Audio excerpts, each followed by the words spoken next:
Bismillahirrahmanirrahim. Dear students, Assalamu alaikum. Hope you all would be fine. Dear students, in previous lectures we had discussed the definition of matrix, the difference between row and column of a matrix, order of a matrix and equal matrices. On the basis of concepts of order of matrix and equal matrices, we had discussed question number 1 and 2 of exercise 1.1. So today we are going to discuss the question number 3 of exercise 1.1. Dear students, from examination point of view, this question is the most important question. The statement of question is this: find the values of A, B, C and D which satisfies the following matrix equation.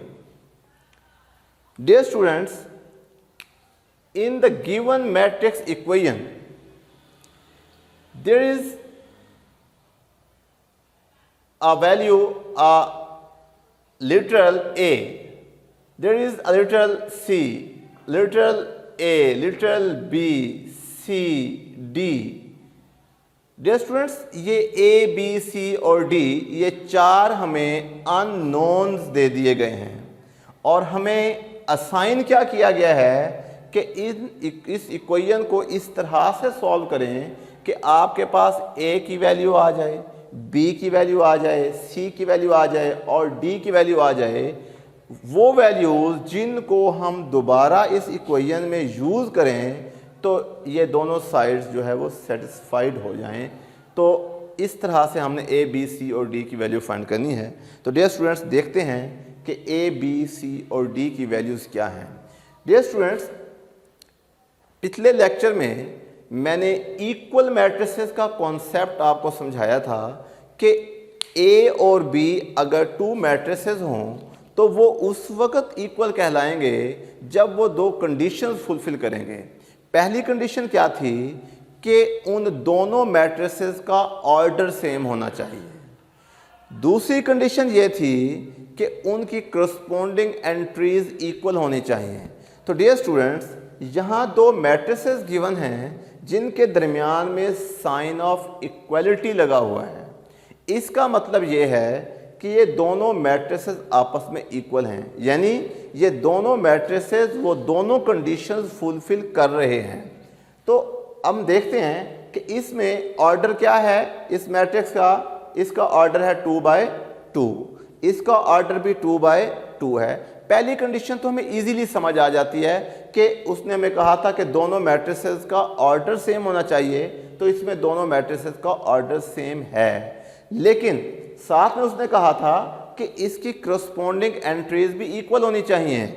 लेकिन अब यहाँ पर देखें तो A + C given है, लेकिन यहाँ पर देखें तो 0 गिवन है। तो A + C और 0 ये तो इक्वल हैं ही नहीं, ये तो सेम नंबर्स हैं ही नहीं।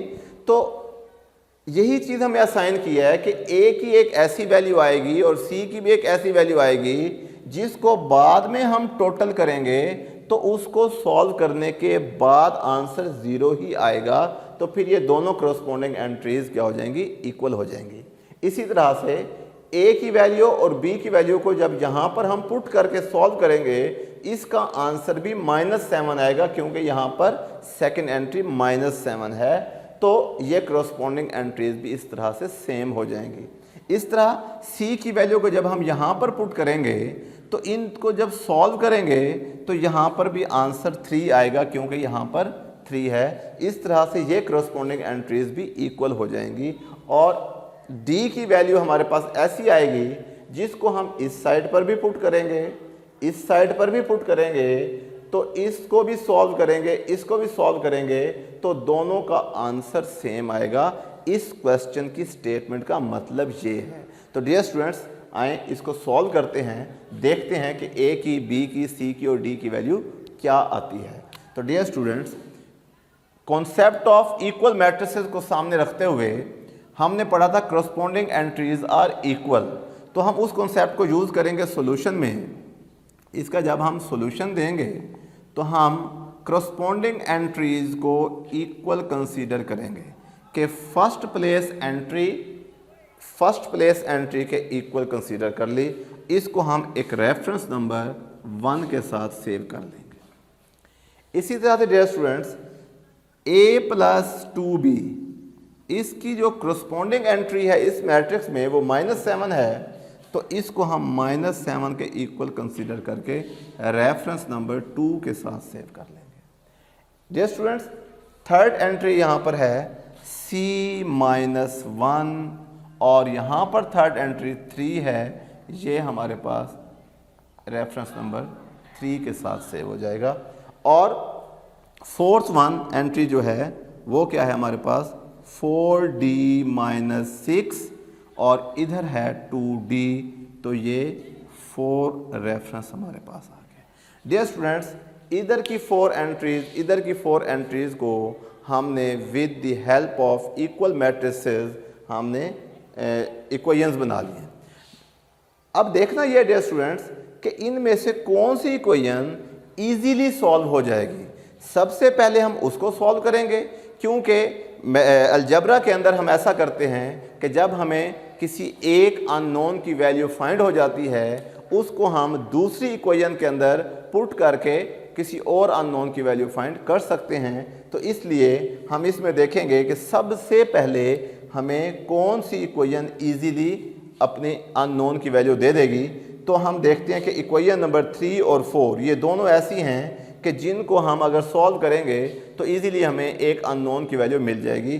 तो मैं पहले कंसीडर करता हूँ इक्वेशन नंबर 3 को।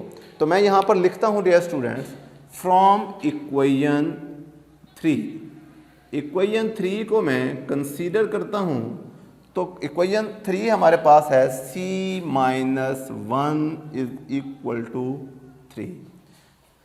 डियर स्टूडेंट्स इसमें हमारे पास अननोन है c की वैल्यू फाइंड करने के लिए यहाँ से -1 को हम हटाएंगे तो -1 को हम दूसरी तरफ शिफ्ट कर देंगे। तो शिफ्टिंग के वक्त आपको पता है कि इस लेफ्ट हैंड साइड पर किसी नंबर का जो साइन होता है जब हम उसको राइट हैंड साइड पर शिफ्ट करते हैं तो उसका साइन चेंज हो जाता है, या राइट हैंड साइड से जब हम लेफ्ट हैंड साइड पर किसी नंबर को शिफ्ट करते हैं तो उसका साइन भी चेंज हो जाता है। यहाँ से -1 को हम उठाकर इस तरफ अगर शिफ्ट करेंगे तो डियर स्टूडेंट्स यहाँ से हमारे पास -1 हट जाएगा। जब इधर शिफ्ट होगा तो अपोजिट साइन के साथ शिफ्ट होगा, यहाँ आकर ये +1 बन जाएगा और इस तरह से हमारे पास c की वैल्यू आ जाएगी 4। ये एक अननोन हमने फाइंड कर लिया डियर स्टूडेंट्स। अब हमने दूसरा अननोन फाइंड करने के लिए हमने ऐसी इक्वेशन चूज करनी है जिसमें हम इस वैल्यू को यूज कर सकें। तो इक्वेशन नंबर 1 में देखें a + c = 0। तो यहाँ पर अगर c की वैल्यू पुट हो जाए तो a की वैल्यू हम इजीली फाइंड कर सकते हैं। तो डियर स्टूडेंट्स मैं यहाँ लिखता हूँ फ्रॉम इक्वेशन 1। अब मैं इक्वेशन नंबर 1 को सॉल्व करता हूँ a + c = 0 और मेरे पास c की वैल्यू 4 आ चुकी है। तो मैं यहाँ पर c की जगह पर वैल्यू पुट कर दूंगा, इसकी जो वैल्यू आई है 4 ये मैं पुट कर देता हूँ। तो मेरे पास ये = 0 है। तो अब मैं क्या करूँगा डियर स्टूडेंट्स, इस 4 को उठाकर इस तरफ शिफ्ट करूँगा। जब मैं इस 4 को शिफ्ट करूँगा तो यहाँ पर 4 का जो साइन है वो प्लस है, यहाँ जाकर उस 4 का साइन क्या हो जाएगा, माइनस हो जाएगा। और आपको पता है कि 0 में से जब हम 4 माइनस करते हैं तो हमारे पास रिज़ल्ट क्या आता है, -4 आता है। तो डियर स्टूडेंट्स हमारे पास ये एक और अननोन की वैल्यू भी फाइंड हो चुकी है। अब इन दोनों वैल्यूज़ को हम यूज़ कर सकते हैं किसी और इक्वेशन में अगर हमें ज़रूरत पेश आए तो डियर स्टूडेंट्स इक्वेशन नंबर 2 को अब मैं कंसीडर कर लेता हूँ फ्रॉम इक्वेशन 2 फ्रॉम इक्वेशन 2। जब मैं इक्वेशन 2 को सॉल्व करता हूँ तो ये है a + 2b = -7। अब हमारे पास इनमें से a की वैल्यू है पड़ी -4। हम यहाँ पर -4 की जगह पर वैल्यू कंसीडर कर लेते हैं। इधर a की जगह पर -4 और +2 भी एज इट इज़ लिखेंगे और -7 भी इस साइड पर एज इट इज़ लिखेंगे। अब क्या करेंगे, शिफ्टिंग रूल यूज़ करेंगे, -4 को उठाकर उस तरफ शिफ्ट करेंगे तो इधर हमारे पास रह जाएगा सिर्फ और सिर्फ 2b और ये -4 इधर जाकर +4 बनेगा। और जब हम इन दोनों को सिंपलीफाई करेंगे -7 + 4 हमारे पास -3 बचता है। और इसी तरह से डियर स्टूडेंट्स अब b अभी भी हमारे पास जो है वो अकेला नहीं हुआ, हमें b को यहाँ पर बिल्कुल सेपरेट लिखना है तो इस 2 को यहाँ से ख़त्म करेंगे। 2 यहाँ से b के साथ मल्टीप्लाई हो रहा है तो इसका अपोजिट जो ऑपरेशन है वो यूज़ करके हम इसको ख़त्म कर सकते हैं। तो 2b के साथ हम इधर 2 से डिवाइड करवा देंगे इसको, तो इस साइड को भी 2 से डिवाइड कराएंगे। बोथ साइड को 2 से डिवाइड कराने की रीज़न ये है कि दरमियान में साइन ऑफ इक्वलिटी लगा हुआ है तो हमने दोनों साइड्स को इक्वल लेकर चलना है। तो अगर इधर डिवाइड कराया है तो इधर भी हम डिवाइड कराएंगे। तो उससे होगा क्या कि डियर स्टूडेंट्स ये 2 और ये 2 कैंसिल हो जाएंगे, हमारे पास रह जाएगा सिर्फ b और इस तरफ हमारे पास वैल्यू -3/2 होगी। अगर आप इसको कैलकुलेटर पर डिवाइड कर लेते हैं तो हमारे पास आंसर आ जाता है -1.5। तो इस तरह से हमारे पास एक और अननोन की वैल्यू फाइंड हो गई है। और अब हमारे पास जो है लास्ट में इक्वेशन बची हुई है इक्वेशन 4। तो मैं इक्वेशन नंबर 4 को जब कंसीडर करूँगा तो वो इक्वेशन है 4d - 6 = 2d। अब डियर स्टूडेंट्स लेफ़्ट साइड पर हमारे पास 4d हैं, राइट साइड पर हमारे पास 2d हैं। तो हम ऐसे करेंगे कि d वाली वैल्यूज़ को एक साइड पर कंबाइन कर देंगे। तो 2d को जब हम इधर शिफ्ट करेंगे तो वो इधर आकर -2d हो जाएगा और यहाँ से -6 को उठाकर उधर शिफ्ट कर दें ये +6 हो जाएगा। इस तरह से 4d में से जब हम 2d को माइनस कर देंगे तो हमारे पास रिज़ल्ट में ओनली 2d बचेगा और यहाँ पर 6 बचेगा। डियर स्टूडेंट्स 4 - 2 2 होता है। अब इस 2 को भी बिल्कुल वैसे ही ख़त्म करेंगे जैसे इस 2 को ख़त्म किया था कि बोथ साइड पर हम क्या करेंगे 2 से डिवाइड कर देंगे। तो उससे होगा क्या कि ये 2 और ये 2 कैंसिल हो जाएंगे। इस 2 के टेबल में 6 कहाँ आता है, 2 3s are 6। तो डियर स्टूडेंट्स इस तरह से हमारे पास d की वैल्यू क्या आ जाएगी, d की वैल्यू 3 आ जाएगी। तो हमारे पास ये 4th अननोन आ गया है। तो अब हम इसको लिखेंगे कैसे डियर स्टूडेंट्स, हम लिखेंगे हैंस a की वैल्यू क्या आई थी हमारे पास, a की वैल्यू -4 थी, a = -4, b = 3/-3/2 और -1.5। c की वैल्यू हमारे पास क्या थी, सबसे पहले हमने c की वैल्यू फाइंड की थी वो +4 थी और d की वैल्यू अब हमारे पास क्या आई है, 3 आई है। डियर स्टूडेंट्स ये वो वैल्यूज़ हैं जिनको आप अगेन इस इक्वेशन में पुट करेंगे तो इनकी करस्पॉन्डिंग एंट्रीज भी इक्वल हो जाएंगी और इस तरह से दोनों कंडीशंस फुलफ़िल हो जाएंगी। तो हमारे पास a, b, c और d की वैल्यूज़ ये आई हैं जो हमारी इस मैट्रिक्स इक्वेशन को सेटिस्फाई करती हैं।